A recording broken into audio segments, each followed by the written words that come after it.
And we're live from beautiful downtown Oakland, California, where it's sunny even when it's raining.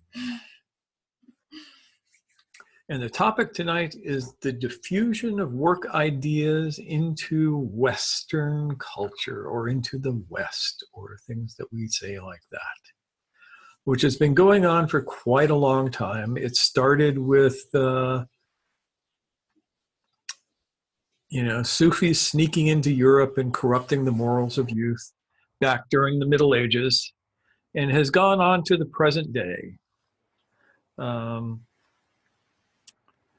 So there are certain areas where work has snuck in. One of them, for instance, in the Middle Ages was the troubadours.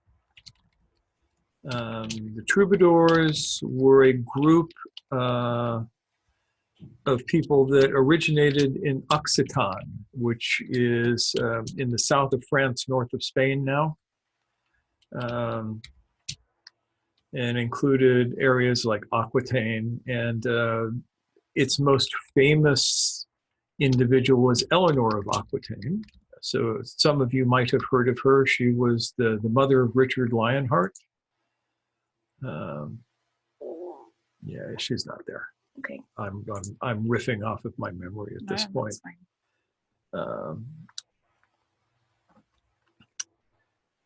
And why, you may ask, this was important, and how did it happen? So, Eleanor and her father, as well as living in Aquitaine, also lived in the Middle East.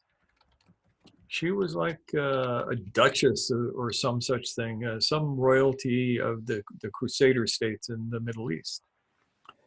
And she was tutored there. And when they returned to Occitan from what is now Syria, they brought musicians with them. And those musicians introduced a whole new kind of music to Europe. Yeah, Aaron says you talked about her in a previous talk. Yep. Yep. Yeah, I will probably reference Eleanor over and over again, because she was a very important person in the history of Europe, who is, as are so many women in history, horribly overlooked. Yep. She changed the course of the world, and people never noticed. So, one of the things that happened was we got a whole new set of musical instruments, starting with the oud, which is a Middle Eastern musical instrument, which evolved into the lute.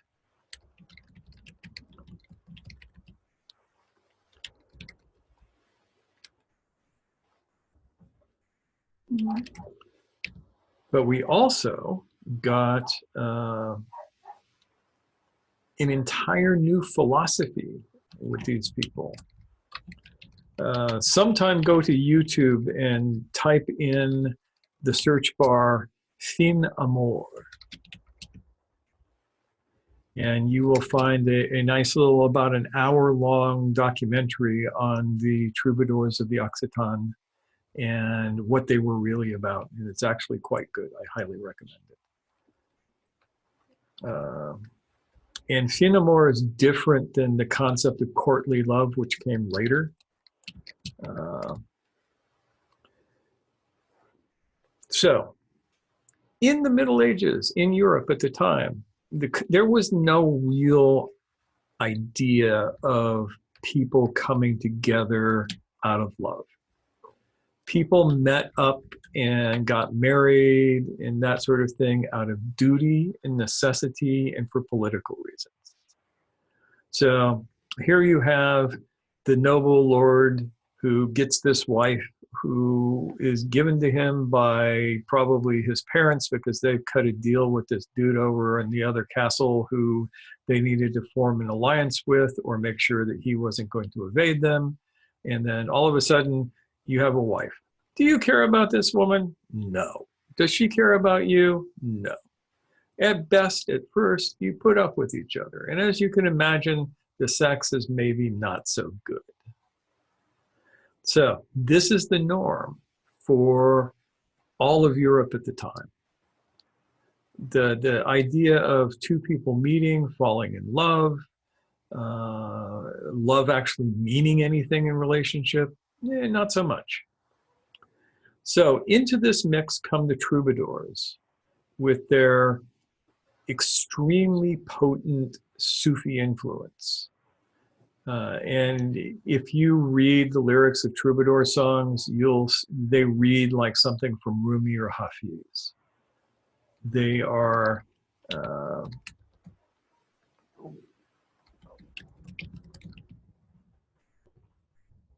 powerful poems about the heart's yearning. The concept of fin amour is to exalt your soul through love, to efface yourself within the beloved. Sound familiar to anybody who's read Rumi? So all of this gets injected into European culture while nobody's looking. Eleanor and her daughter form the courts of love. And the courts of love are this sort of, it was a weird thing that the nobles and knights played, where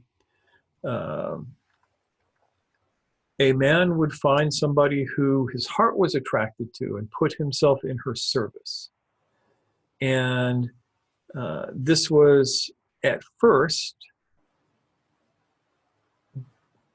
fundamentally non-sexual, because one of the things that the courts of love did was train people to understand that the connection between people was not just, oh, my body wants your body, and so let's go jump on each other in the haystack and then we'll see you later. Instead, it forces the guy to really open himself to his paramour, to his beloved, and to really become selfless in her. And it forced her to actually regard him as the lover.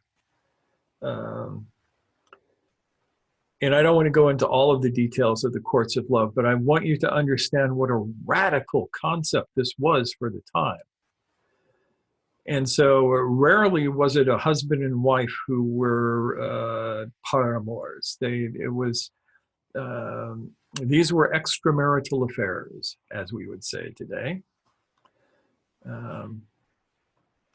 And yet they introduced something into the world that did not exist.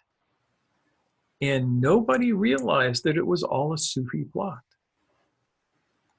And that is how Sufi thought is diffused into the West, through sneaky things. You would be surprised to realize how many people have been influenced by the work over the course of history. I'm going to give you one example. Everybody here knows who Walt Whitman is, right? Yeah, Walt Whitman, he is the poet emeritus of the United States of America. He is the archetypal American poet. If I say, "Captain, my captain," everybody recognizes that here. So I'm going to read you a Whitman poem that most people don't know. Scroll up to the top. Thank you. This is called A Persian Lesson. For his o'erarching and last lesson, the graybeard Sufi, in the fresh scent of the morning, in open air on the slopes of a teeming Persian rose garden, under an ancient chestnut tree, wide spreading its branches, spoke to the young priests and students. Finally, my children, to envelop each word, each part of the rest, Allah, Allah is all, is immanent in every life and object, may be at many and many a more removes, yet Allah, Allah, Allah is there. Has the astray wandered far? Is the reason why strangely hidden? Would you sound below the restless ocean of the entire world? Would you know the dissatisfaction, the urge and spur of every life, the something never stilled, never entirely gone, the invisible need of every seed? It is the central urge of every atom, often unconscious, often evil, downfallen, to return to a divine source and origin, however distant, latent, the same in subject and in object, without one exception. Walt Whitman. And Kyle will give you guys that so you can see it. So that was written probably 1865, 1870, somewhere around in there, in these here United States of America. And I have always found that interesting. So I did a little searching and I discovered that Walt Whitman was actually, as far as I can tell, on a visit to the Middle East, initiated into the Qadiri dervishes and received at least some training there.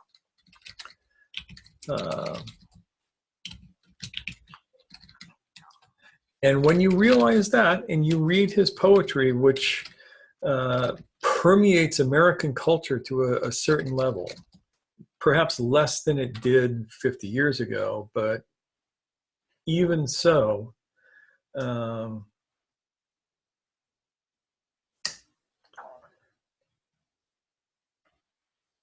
these ideas get entered.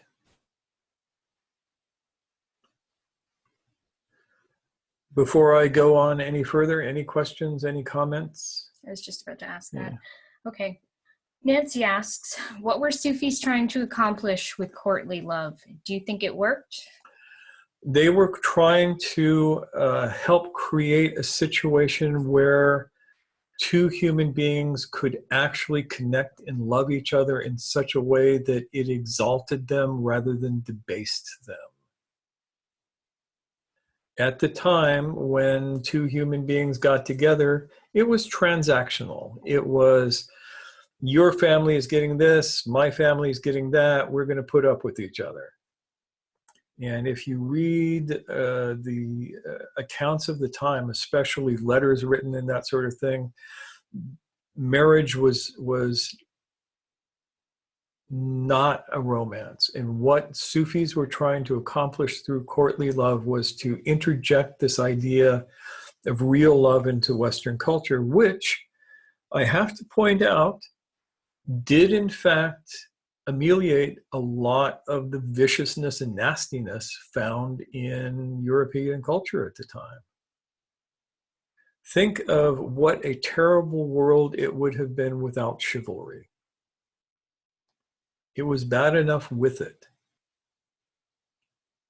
Now, chivalry, that's an interesting idea because that is another Middle Eastern concept that got carried to the West. You all know who the Blessed Raymond Lully was? A philosopher from what is now Spain in the late 1400s. Aaron says he knows of them. Yeah. So Lull was an interesting fellow. He lived in a part of what is now Spain that was very eclectic. There were Muslims, there were Jews, there were Christians. They all interacted with each other. We know that he spoke Latin, Greek, Arabic, and what they called Chaldean then, which is Aramaic. And probably also spoke Ladino. And he traveled across the water to North Africa many, many times, supposedly to try and convert the heathen Muslims to the true religion of Christianity, but it seemed pretty obvious from his writing and such that it was also to learn things. He never had much success with the conversion stuff, but he did have a lot of success with the learning. And he was the first guy in Europe to write a book on chivalry.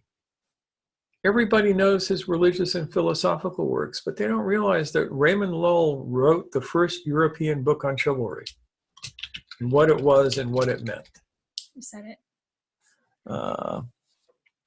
Yes. It's known as Raymond Lull, Raymond Lully. I like Lull. Raimondo Lull, that's another one. But if you look up Raymond Lull, you'll find him.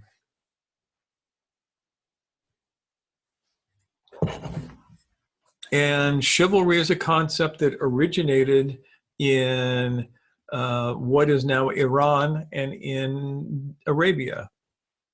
The term in Arabic is futwa, which implies a young man of noble character. And in Arabian futwa, it really has very little to do with fighting anybody and a whole lot to do with how you conduct yourself in a moral way in the world. Same thing in the Persian world, it's Javan Mard.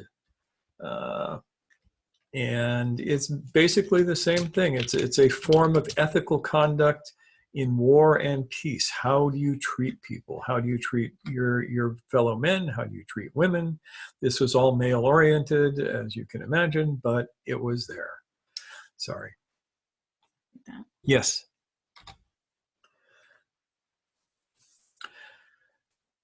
I should have written all of this out. I'm sorry. No worries. No worries.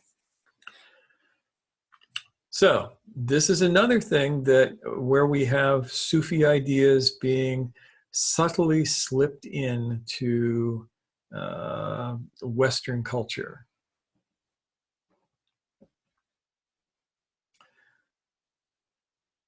Other thoughts and questions before I go on?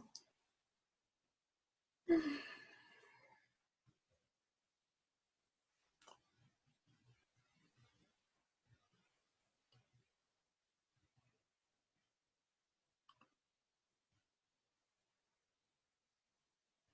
think we're good, right? Yeah, I guess so. I'd like to give everybody an opportunity. Okay, so. Oh, Aaron says something. Aaron says, I find it interesting that chivalry is heavily associated with knights, and knights as a practical concept also formed in the East. Yep. Yeah, the cataphracts. Yep. Yeah, knights, interestingly, are also referred to in Latin as the equestrian class. Literally horsemen. In most languages, the word for a knight in Spanish is caballero, which means a horse rider. In French, a chevalier, which also means a horse rider. The English knigget actually means a punk, but we won't go into how those turned into one thing or another. All right. But yeah, the equestrian class. And the thing about chivalry, so in order to have knights, you need horses. In order to have horses, you need to have an entire support system for the knight and his horses. If the knight spends the time it takes to care for, feed, groom, train his horses, to make his armor and all of that, he has no time to actually be a knight. This is how the feudal system sort of came about, was because a knight needed an entire support system in order to go galumphing about the countryside on his charger with his lance, righting wrongs or wronging people or whatever they're doing. Now, chivalry was the only limit on their behavior. You have these people under them who are basically slaves, the serfs. European culture was built on a form of land slavery. The knight got a big chunk of land, got a castle that he had to defend, and he got a whole bunch of people who belonged to the land. And it was their job to support the knight. And the codes of chivalry outlined how he had to treat people. Now, did everybody actually follow the codes of chivalry? No. But for every time that they did, the world was a slightly better place.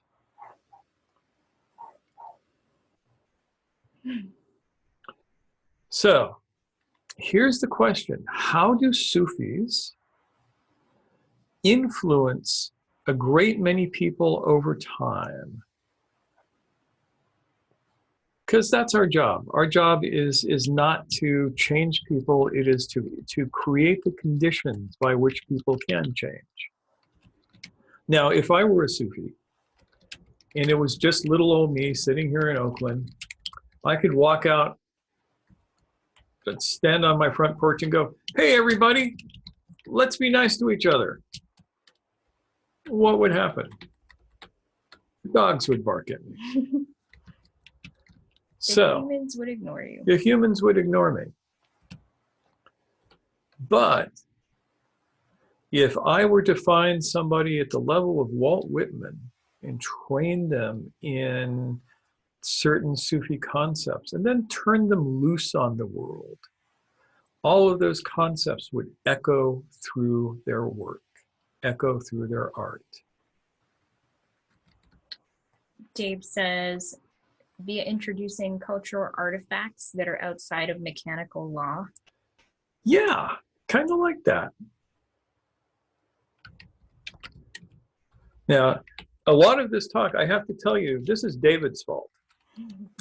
David, this is your fault because I was inspired by our last talk to be thinking about this.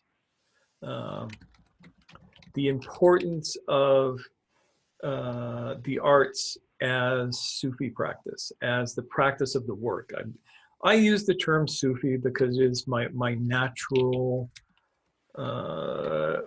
inclination to think of it that way. But it is just as appropriate to just say the work, because not all Sufis are into work, and not all people who are into work are Sufis. Well, actually, everybody who's into work is a Sufi, whether they know it or not, but that's a different story. So, by the way, do you know what Sufi actually comes from? There have been all of these arguments about where the word comes from. And, some people say it comes from Safa, which means pure, or it comes from Suf, which means wool, because Sufis were supposedly wearing wool clothes, though wool in the middle of the Arabian desert doesn't seem like a good idea to me, but who knows? Aaron says you mentioned sofa. Yes. Or bench. Yes. Sofa in Arabic means a bench. And the Sufis were actually the people of the bench. Yep. And the bench in question was the bench inside the Great Mosque in Medina. And all of these young men and women would come and they wanted to study under the Prophet when he was alive. And they basically showed up with nothing, as young people are willing and want to do. I have to tell you, when I was young, I traveled with maybe $1 in my pocket and a sleeping bag rolled up and thrown over my shoulder very frequently, and just relied on the universe to provide as it did. And at worst, I foraged in the forest or snared a rabbit or something. And at best, there was always something. But so they all showed up in Medina. And the Prophet goes, "Okay, you can all sleep on the bench in the mosque." And he assigned his son-in-law, Ali, and his daughter, Fatima, to be their guardians and teachers. And these were the first Sufis. Al-Safa, people of the bench. Aaron says sofa people means something very different in my neck of the woods. Yep. Yeah, this is kind of the opposite of couch potato.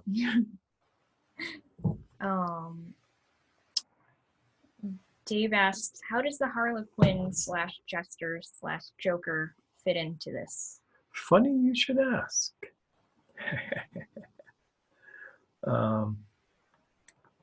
So the Harlequin figure, the Harlequin per se comes out of the Commedia dell'arte, which is a form of Italian comic theater. And it has a set cast of characters, and Harlequino was one of them. He's a trickster figure. And you can tell by his patched clothes that he was modeled after the trickster Sufi. There are two tricksters in Commedia dell'arte. There is Harlequino and Scaramouche. And they're very different in their characteristics. And the Harlequin lives by his wits. And he is, if you ever see old pictures of Sufis, you'll notice that they wear a cloak that is made of patches of cloth, almost like a quilt, only done with much less skill, to tell you the truth. And the reason for this is when somebody was initiated into an order, everybody would take his cloak and tear it into pieces and hand it out to everybody as kind of a souvenir. And you would sew it onto your cloak. And eventually you would have this cloak that was nothing but patches of cloth of different colors. And that's the origin of the Sufi. And the Sufi, as you may have noticed, tends to teach through weird humor and bizarre jokes and all of that kind of stuff, and riding his donkey backwards. So the Harlequin is a very important, it's actually kind of fun because there is a young artist back east that I am a patron of. I get to say that I was one of the first people to discover her, and she's done several pieces of art for me, and she just finished one that is basically a Sufi Harlequin with a sword. You'll all see it as soon as I get it.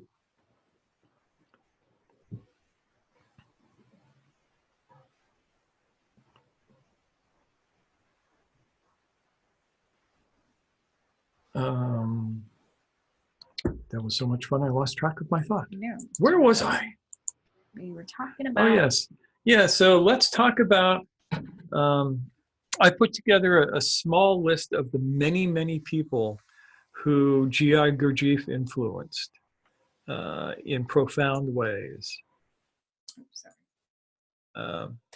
My favorite is Mabel Dodge Lujan, whom probably most of you, unless you have spent any time in New Mexico, have not heard of. But Mabel, she had a whole bunch of names because she was married several times. The last time was to Frank Lujan, who was a Taos Pueblo Indian. She created the Taos Art Colony. Y'all know Georgia O'Keeffe? You've all heard of Georgia O'Keeffe. If you haven't heard of Georgia O'Keeffe, go out and look up the art of Georgia O'Keeffe, because she was also influenced by Gurdjieff, but her influence was through Mabel. Mabel was a student of Gurdjieff, and she created a colony of artists, writers, painters, sculptors in Taos, New Mexico that has to this day had a profound effect on people. Look up Taos Art Colony sometimes and see who hung out there.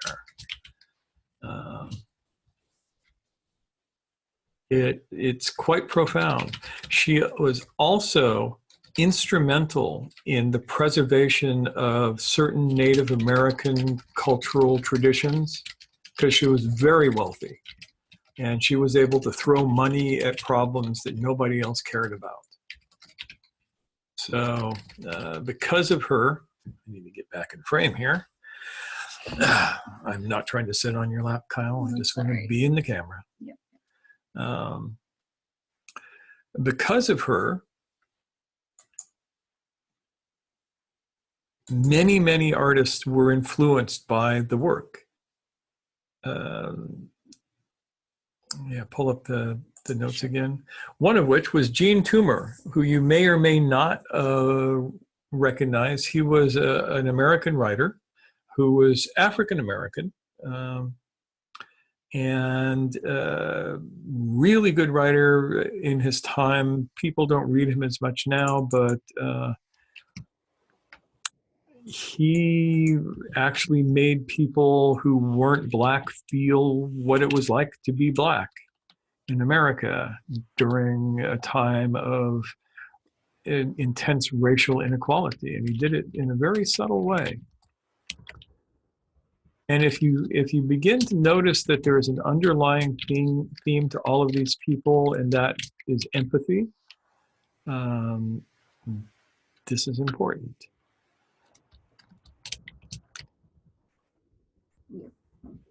Yeah. So another one who more people will recognize is Brian Aldiss, who is a science fiction novelist, wrote great science fiction.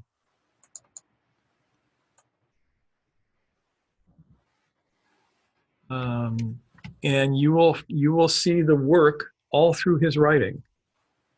Very so, like my buddy Steve Barnes, as a matter of fact. Speaking of writers who have been influenced by Sufi types, if you read some of his books, my favorite of which for illustrating this is, God, man, so many that are my favorite. What book am I thinking of? Lion's Blood. Lion's Blood. Steve Barnes. Steve Barnes, yes, Lion's Blood. Do you want me to mention? Yeah, mention Steve Barnes and Lion's Blood. If you haven't read Lion's Blood, you need to read Lion's Blood. It is an entirely Sufi-based story that is a real page turner. You know, it deserves a greater reading. The only problem was it takes place in an alternate universe where instead of Europeans colonizing America and becoming the world power, Muslims colonize America and become the world power. So things are a little bit different. And it was published in 2001, 2 months before September 11th. Yeah, so people didn't want to read books about Muslims then. Bad timing. Yeah. But yeah, read Lion's Blood to get a sense of how this works in a certain way, how artists begin to introduce these ideas over and over again. Back to the list. Okay, Margaret Anderson and Jane Heap. Again, two people who you may not have heard of unless you are history buffs. These two women, both writers, both editors, both publishers, both early LGBT activists, early women's rights activists. Votes for women were a thing back then. They created a little thing called The Little Review.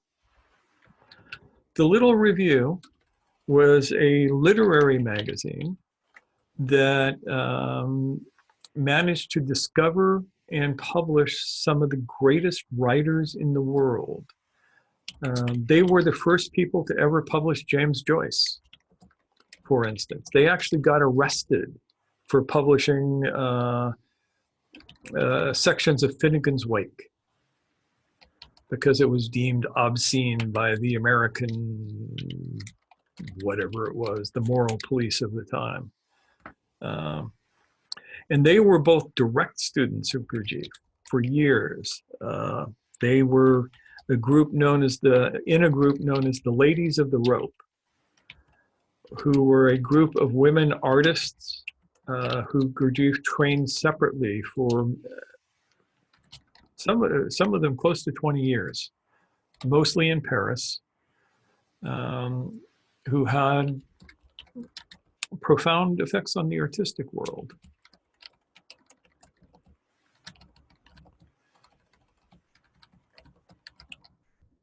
Another person in that group was, yeah, no worries, Catherine Hume.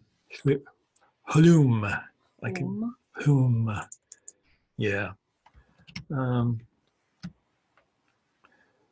She was an award-winning author. She wrote The Nun's Tale, which was turned into a movie, which won an Academy Award, and a number of other really good books. A brilliant woman, wonderful writer. I recommend you read all of her stuff, including her biographical account of her years studying with Gurdjieff, called Undiscovered Country. And I have only picked a few people to mention, and this is just out of Gurdjieff's work. We haven't even talked about Ouspensky or Hazrat Inayat Khan or any of the other Sufi influences at the time and how they had influence in the artistic world. But there are a couple of other people that I want to mention. One is Moshe Feldenkrais. Moshe Feldenkrais spent a number of years in a Gurdjieff group. And along with him was another quite lovely lady by the name of Ida Rolf, who was also in that group. And anybody who does body-oriented work is going to recognize these two names because they have been instrumental in changing the ways that people approach physicality.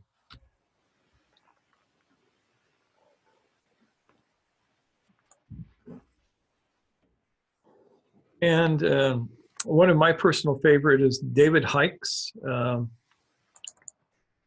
who is an American composer and is probably most known for his work of David Hikes and the Overtone Choir. He has trained a whole bunch of people to sing in overtones and make incredibly beautiful music. Highly recommended. All of these people include dancers, you know, some of the most innovative dancers in the world, artists, painters, writers, sculptors. I mean, the list could go on. I could spend the entire hour just naming people who had been trained under either Gurdjieff or one of the early Sufi teachers. Dave asks, yeah, is there something about the overtone and objective music? Yes, if done correctly.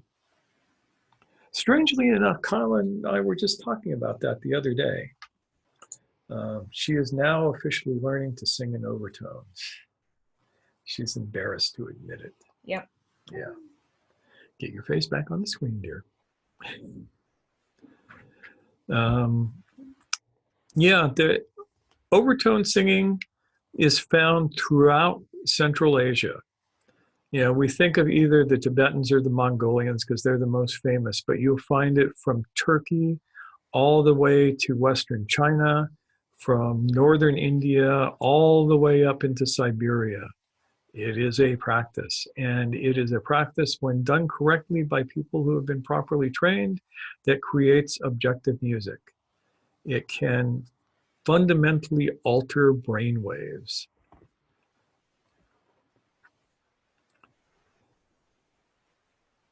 So, what do you notice so far about this?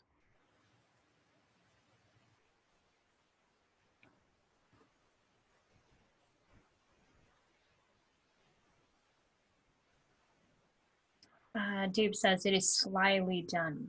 Yes. That's a sneaky factor. Yeah, Sufis are sneaky folk. Cunning, sly, devious.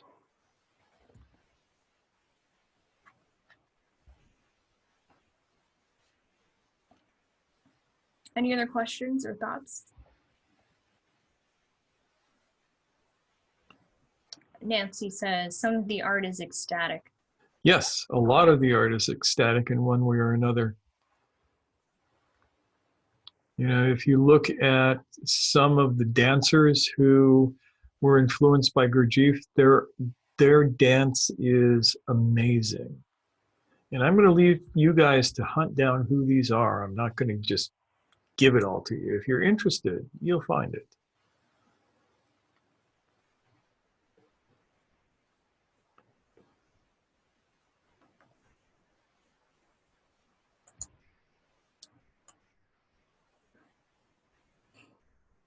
Yep.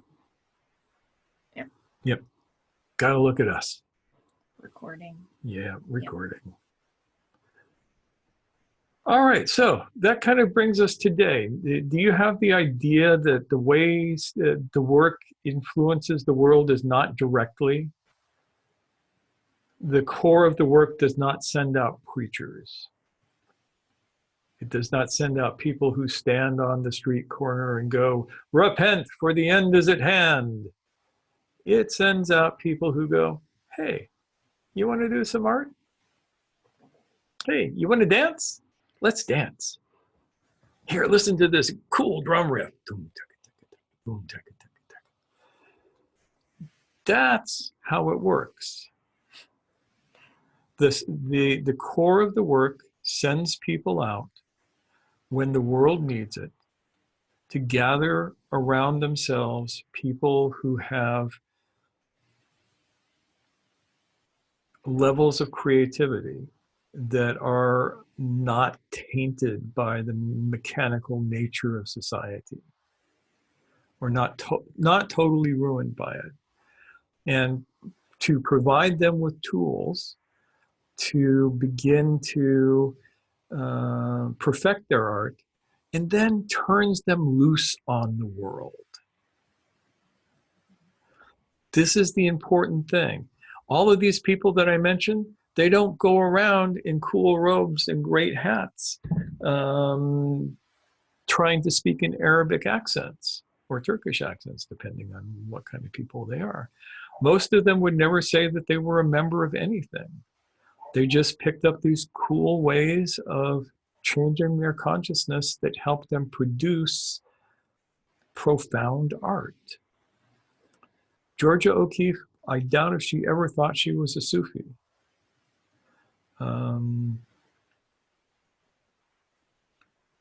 And yet she created amazing art that transforms you just by looking at it. And that colony managed to protect, I mean, Frida Kahlo and Diego Rivera stayed there for a while to be safe. That's the kind of place this was. It protected the art. So. We have some comments. Okay. So Nancy said, speaking of ecstatic, does Twyla Tharp have a connection? You know, I think so, but I'm not sure exactly what it is. I would be very interested if you could hunt that down and then let us know. Aaron says, I've been noticing sprinkles of it in all sorts of places. He means the Sufi influence. Yes, it's all over. We get around. And Nancy says, it works by giving a sample of the experience. Yes. So, those who are in charge of the work send people out, and they want to do a couple of things. One is to gather to them people who are capable of doing the work and then give them tools. The other is to protect them as necessary from the inevitable witch hunters that will come after them. Which is a weird thought, but if you look at the history of the world, you will notice that the history of the world is in a certain way the history of the suppression of artists. Think about Soviet Russia, right? They didn't throw politicians in jail, they threw poets in jail. What's up with that? Why would they throw poets in jail instead of politicians? Politicians they can control. Poets influence people. Poets make people feel things.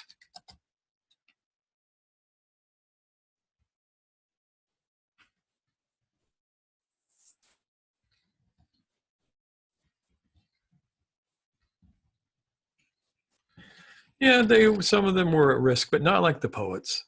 I remember as a kid hearing, oh, this poet was jailed in Soviet Russia, that poet was jailed, this artist was jailed for doing non-proletarian whatever.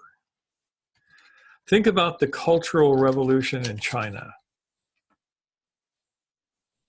where instead of allowing art to flow organically and naturally, they tried to license it under a particular narrow window of thought.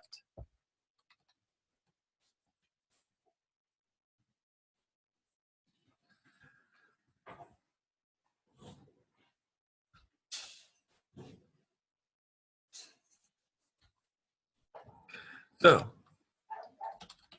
Sufis do this protective thing by creating what we used to call free ports. Nowadays, they call them temporary autonomous zones. And I often use that word just because more people know it. A temporary autonomous zone is a place where people gather and do cool stuff and then disperse before the man knows that they're even there. And by doing this and by being flexible and protean and totally unpredictable, they protect the work.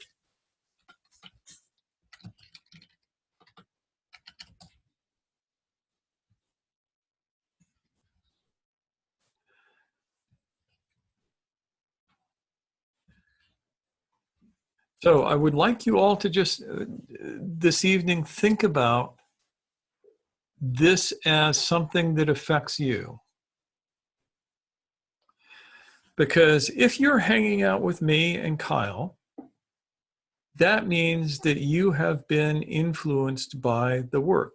And the work has sort of selected you as people who are potential for creating greater change than any one person can create. So if that's the case, what does that mean for you? If you were one of the people like Catherine Hume, who can write an incredible book that can make people think differently, or like the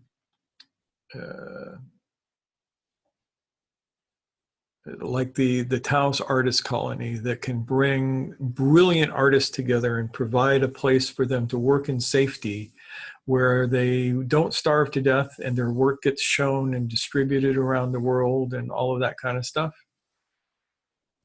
What does that mean for you? Does that mean anything for you?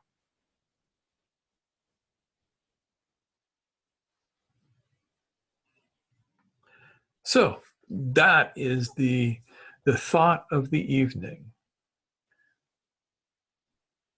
If you found your way here, you have probably been noticed by the work. What you're going to do with it? Do you care? Doesn't matter.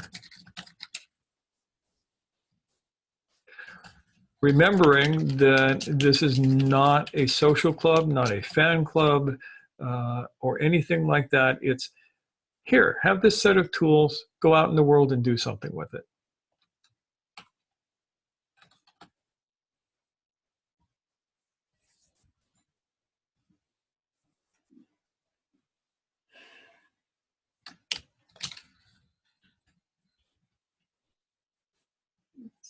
Yeah, caps are all good for that one.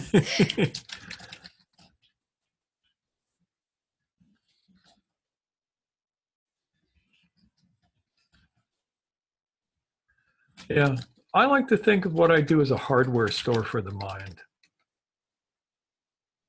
Come, get some tools. Build something.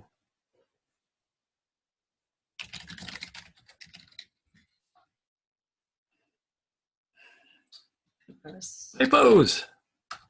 You never make typos. Oh, I do. Dave calls me on them all the time. Oh, Dave. All right, that's all I got to say. What do you think? Do you think anything? This is the time where you can turn on your mics and talk. Yes, please. Yes, please. I'm sick of listening to myself. I've been talking all week. I'm bored with myself. Me too sometimes. I'm sorry. I'd just like to say that this particular one has been very special for me, and thank you for that, both of you. Absolutely. Glad to hear that. I do actually know what I'm going to do with these tools, and that's a very interesting feeling to have. Yeah. Yay. And Aaron says, interesting talk tonight. I'd enjoy hearing more on the subject. All you have to do is stick around. So, Aaron, what is your art? He said, putting the poor guy on the spot. And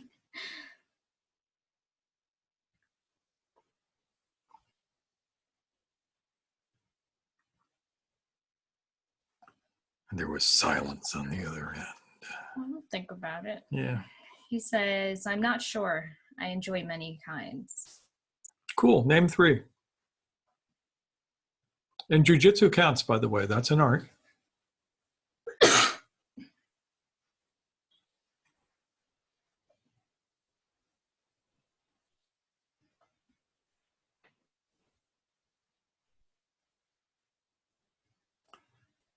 Yeah, jujitsu is basically higher consciousness through arm bars.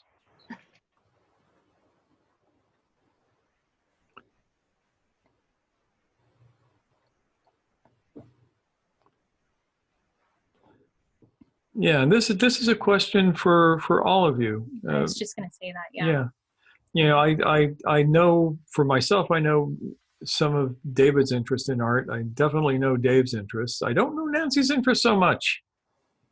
Okay. Well, there's calligraphy, definitely. Ah, one of the Western, ones. Western, yeah. Beautiful. With the broad pen. Mm-hmm. I don't know. These days, I guess it's mostly thinking and writing, which is, you know, arguing online. But I think I try to do it with some degree of quality. Yeah, if you can elevate arguing online to art, that's impressive. I know a few people who can do that. My buddy Steve Perry, boy, he's got the art of arguing online down to. I mean, he's like the Picasso of arguing online. It's scary to watch him sometimes. Oh, and I'm studying Qigong. Oh, good. But I've hit the sort of frightening phase of realizing just how much there is to learn. Yeah. It can be a little terrifying. Yeah, I started studying Qigong a few years back, and I realized then that in my entire lifetime, I would never even be able to learn even a small slice of it. There is just so much, but it doesn't need to stop you.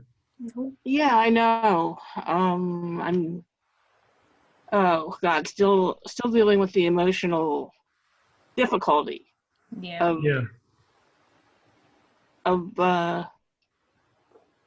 I think I'm addicted to feeling like I'm good at things, which is not really useful. No, it can be a trap unless you can get addicted to noticing that you're good at being not good. Right. Which is an art in and of itself. If you want to really learn in a class, don't be the best person in the class. Be the one that the teacher needs to come and correct. I figured this out a long time ago. You know, I go to a fencing tournament and I'm out there to nail everybody, and I'm very aggressive and I'm very on point, no pun intended. I go to a class and I'm kind of bumbling, and I make sure that the teacher has to come and correct my form and all of this kind of stuff, because I get all of that extra attention that way. Oh, sneaky Sufi person, right. Yeah.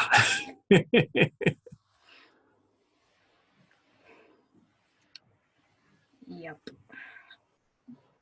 So I just want to touch back on Aaron. Yeah. He said, yeah, martial arts, film, and historical research. And he says, I consider research to be a bit of an art. I've been taking it a is. stab at writing as well.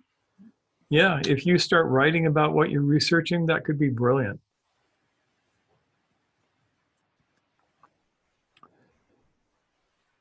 And martial art is great because the one thing about a good martial art is you can't lie to yourself. Martial art makes you honest because you can go and tell yourself, yeah, I'm the coolest guy in the world, and you end up getting choked out over and over again. You have to reevaluate. So yeah, those are all really valid things to talk about. All right, folks, I'm going to thank you all, and I'm going to turn off the camera now because we've gone a little bit over an hour, and I think that it's been a very fun talk. Thank you, David, for being the inspiration for tonight, and hopefully we will see you all next week.